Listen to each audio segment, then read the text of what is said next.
Let's take a look at some of those flea market knife finds.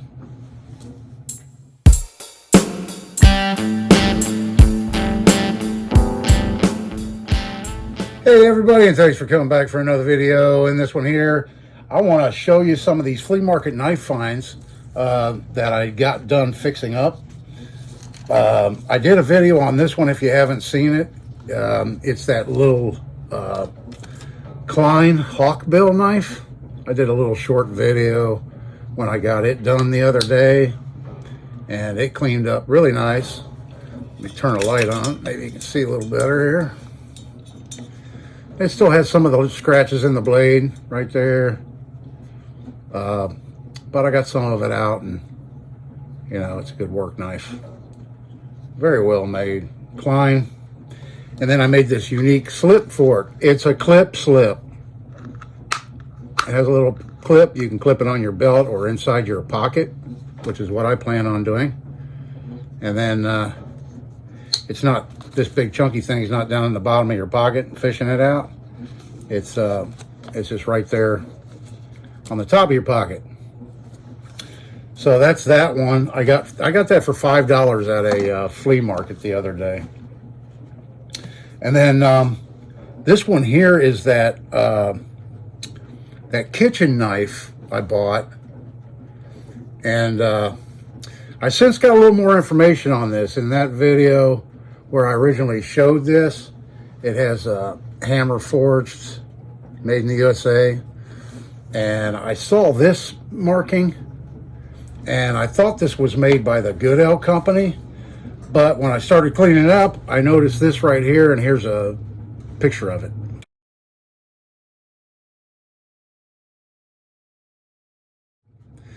Yeah, so it's a keen cutter. And then I found this knife in an old catalog. It was a 1939 catalog. I think it only had 2 rivets, and it said keen cutter in between the rivets.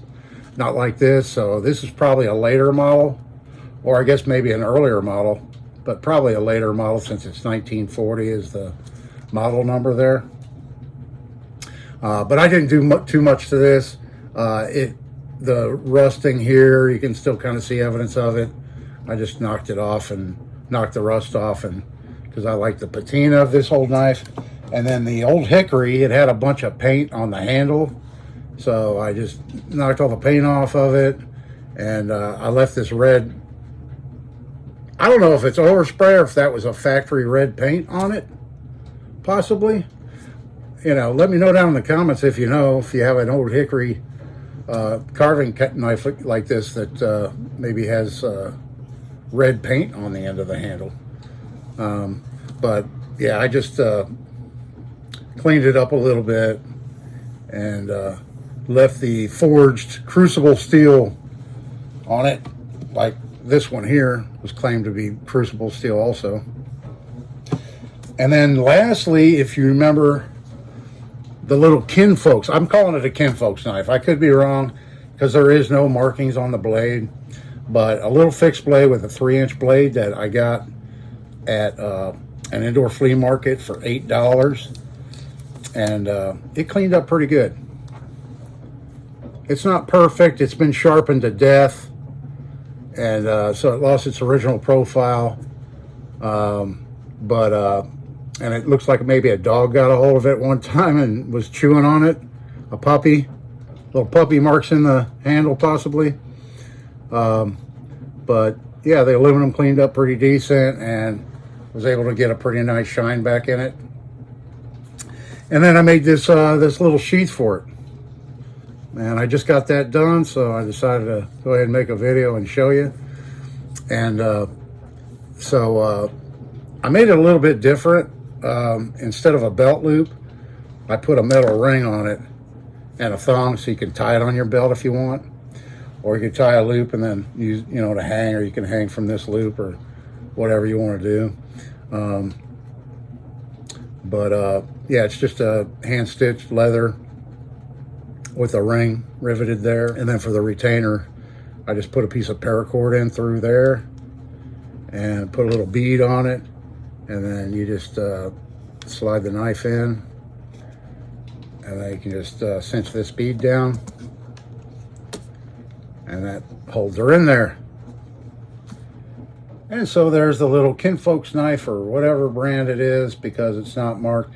You know, I did look up Kinfolk's, and a lot of their knives that I was seeing were tank stamps. So, but I read that they used etching on some of the blades, so I'm not really sure. I'm no Kinfolk expert, knife expert, so I'm not really sure if this is a Kinfolk's, but it's very similar to it. I know it's not a Western because it has the first spacer goes all the way down to the bottom of the guard, and I don't think Western ever did that. And the pommel is totally different. It's a very long, kind of a longer pommel, and there you can see that spacer, that first spacer goes to the guard. So kind of unique. If you know maybe what brand this is, let me know. I'd appreciate it. Anybody leaving me a comment on that. But yeah, just wanted to show you these knives. I just got finished up.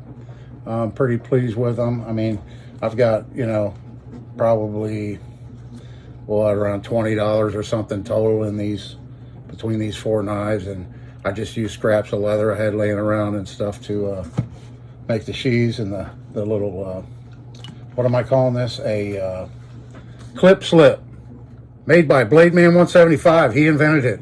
I don't know. Somebody else probably came up with that idea, but you know, it doesn't have the fold over pouch or anything with the snap and everything like that. It's just, you know, an open slip, but it has a clip. So I'm calling it a clip slip. All right, folks. Thanks for watching. I appreciate it. I appreciate all my subscribers. Come on back for the next one. This is Dave. See ya.